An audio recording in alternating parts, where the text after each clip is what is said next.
Welcome back. Remember, our focus today is on tree diagrams. We're going to try and include all the rules of probability, those very cool ones that help us to determine what an outcome, what the chances of an expected outcome or a desirable outcome will be. Now, the tree diagram helps us to plot all the possible outcomes and then helps us to do some calculations in terms of what could be the most favorable event taking place when we're looking at two or more events possible in a particular time. So these can be choices. They can also be activities. They can also be chances. Let's have a look at a particular problem that will outline for us how we can use a tree diagram to solve a problem. So we mustn't forget our rules and our terminology for probability, but here is the question that we're going to explore in a little bit of detail. So Josh decides that he's either going to cycle or walk to school. And when he cycles, the probability that he's on time, so he's either early or on time, is 0.9. Remember, that goes with when he cycles. If he walks, the probability that he's on time drops to 0.8 or 80%. Now, he cycles to school 60% of the time. What we're required to do is to represent this information in a tree diagram. So let's go and have a look at the tree diagram. And the first thing I'm going to do is I'm going to plot all the options. Okay, so we can make sure that we've got all the options. Can you see that there are two modes of transport, either to walk or to cycle? And then there's either being on time or early, and I'm just going to call it early for E, and L for late. Okay, so let's set up our tree diagram. And in terms of this, I'm going to use the dot to start with, and I'm going to draw one line up there, and I'm going to say, let that be the walk line, and then let this be the cycle line. There's a choice. He can either walk or cycle. There's no other choice. These two form the sample set of the modes of transport that he has. Then the choice over here is that he can either be early or he can be late. So we're going to say early and late. We recognize the same choice applies here. He can be early when he's cycled, or he can be late. And so let's make sure that we've put down all the options, all the combinations of cycling and being early or cycling and being late, and make sure that we've got it all sorted. So if you look at the end here, we'd recognize this one would be walking and being early. This one is walking and being late. This one is cycling and being early, whereas this one is cycling and being late. So that represents the basic structure of the tree diagram. We could add in those percentages. I'm going to do that as I answer the next question, so that we can be clear about all the data together. So this is the basic tree diagram. Of course, you can add in the percentages onto each of the stems, making sure that you follow the rules. But let's look at the next question. So what we're asked to do in this question is to determine the probability that he is late for school on any day. So we are looking at all the options that are late. So if I go to my probability tree over here, we'd recognize there he was late when he walked, there he was late when he cycled. And we have to find out what the probability of each of those is so that we can combine them. Because remember, it's either that he walked and was late, or he cycled and was late.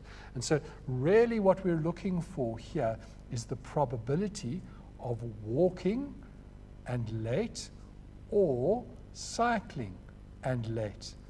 Please make sure that you recognize it's both of those, walking late or cycling late. And that's exactly what we're going to do. So let's go to our question and get some more working space. And we've got some detail that we can put on here. So the first thing I'm going to do when we recognize the information that's been given, we're told that 60% of the time he cycles. So I'm going to say that this is 6 out of 10. And that means that he's going to walk 4 out of 10 times.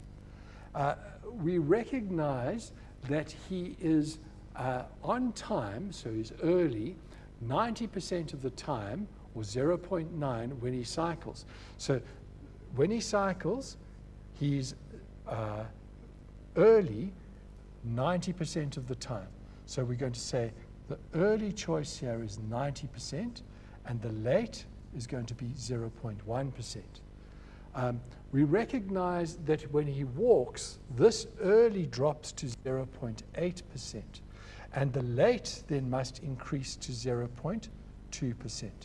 I could change that to 0.6, and this one I can change to 0.4 if I don't want to have the fraction. So what we need to recognize is that we have to determine when the probability that he is late for school on any day. So if he cycles, we recognize it's not every time that he cycles, it's 60%, and of the 60%, he is late 0.1%. So to get the cycling and being late, we're going to have to multiply those two probabilities together. So we're going to say it's the cycling and being late. So we're going to say 0.6 multiplied by 0.1. That is what that probability is there. And over here, we're going to say this one was 0.4. This was walking and being late. So it's 0.4 multiplied by 0.2. Now, let's use the calculator just to make sure that we've got those values correct. The first one is not too difficult. We can get that without doing the calculator, but I'll do it in any case. 0.6 multiplied by 0.1 is going to be 0.06. So the probability here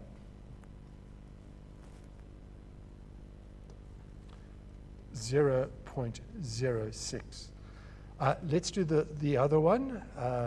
Pick up the calculator again and clear that. We're going to say 0.4 multiplied by 0.2, and we get an answer in decimal of 0.08. So 0.08.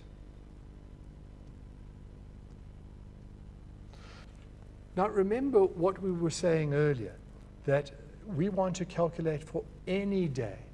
And that means it's a combination of either cycling and being late or walking and being late. Now, to do that, we've got to recognize that these are going to be different events. They are separate. You can't have them mixed up in between. So they are mutually exclusive events. You can't cycle half the way and walk the other, or you can't be early and late. No, that doesn't work. So we can use the OR rule, the addition rule, for mutually exclusive events. And the way that we can recognize they are mutually exclusive is because we can add them here and see they're adding up to 0. There's no intersection between cycling and walking. So in this case, I'm going to do the working over here, and we're going to say the probability of being either cycling and late or walking and late is going to be the probability of cycling late plus the probability of walking and being late. And so if we do that, it's a simple matter of saying 0.06 plus 0.08, And that is going to give me an answer of 0.14. Right, I think we've got that sorted. Very good. I hope you follow. Make sure that you see that there is lots of detail on this probability tree that we can work with. Let's go to the next question. And the question is simply this: are walking to school and being late independent events for Joshua? So let's just go back to the tree where we've got the probabilities all sorted out. And what we're asking is walking and being late independent? Now, do you remember what independence means? Independence means that if we look at the two together, walking and late, then we can take the probability of those two and multiply them together. So walking and late, we recognized walking and late gave us 0.08. If we take that one multiplied by that one, that's exactly what we're getting. We'll be able to see walking and late out of all the samples that we've got, that this one multiplied by that one we've calculated as if it was independent. And so I would say that these are in fact independent. You might want to think about all the possibilities and then look at the intersection as well. But for the moment, I think you can see that we've calculated it by multiplying the two probabilities together. So we would have to say, yes, they are independent. Let's move on. And we've got another question. Let's have a look at this. This one is a little bit more involved. It doesn't have parts to it, but it follows exactly the same process. But it has a little twist in the tail because it deals with things that are not. When we deal with things that are not, remember we are dealing with complementary events. When we have a set of outcomes and a set that is not in that, we say that those are complementary. These things are mutually exclusive, and so the probability of the two of them coming together will add up to 1. And that we're going to see on the tree diagram very clearly. So here I've drawn a little sketch of the tree diagram just to get us going. We can recognize that we've got sunny and not sunny. We've got that you're going to play tennis and not play tennis. You play tennis or not play tennis. And so it's a very clear sort of tree diagram that we can see that this is sunny and you're going to play tennis. This is sunny and you're not going to play tennis. This is not sunny, but you're going to play tennis. And this is not sunny, and you're not going to play tennis. So of those 4 outcomes, you can see that two of them require you not to play tennis, and 2 of them require you to play tennis, whether the weather is sunny or not. And so it's quite interesting to be able to see that. Let's add in the probability data from the question to make sure we can do the calculations. So what we're told is that tomorrow the probability that it's going to be sunny is 1/3, 0.03. And we recognize that Jen will play tennis if it is sunny 80% of the time. So let's put that up and make sure that we've got it. Sunny, 0.33. That means not sunny, 0.666. We recognize she's going to play tennis in the probability here. We'll play tennis if it's sunny 80% of the time. So let's put the 80% of the time in, and we're going to say 80%. That means she won't play even if it's sunny 20% of the time. Let's have a look at the information to recognize that if it's not sunny, the probability that she will play tennis is only 0.4. So if we go to that, she will play tennis here, 0.4. Now remember, these two choices, they're complementary. And so we must be able to add them to get 1. So 1 minus 0.4 is 0.6. And so if we're wanting to get the probabilities now of her being able to recognize that the final result, that what we're wanting is determine the probability that she will play tennis tomorrow. Now, there are two strands that we're going to look at. So be very careful that you get that. The two strands we're going to look at are these ones here.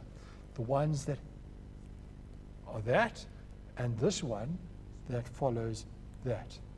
And so to get the total of that, we're going to need to recognize that these probabilities have to be multiplied together. And we recognize that we can then say it's either sunny and tennis or not sunny but still tennis. And because they're exclusive events, remember the probability here is going to be sunny and tennis or sunny and not tennis. Guys, we seem to have come to the end of this section without doing those calculations, but I'm sure you can get them. It's just a matter of plugging those values into the calculator, and I'm sure you'll get the right answer. The most important thing is not really getting the answer on the calculator, but understanding how we're going to get those answers. And so the tree diagram makes it very clear. I hope you've got that. Let's take a short break, and then we'll be back to do some more investigations of tree diagrams.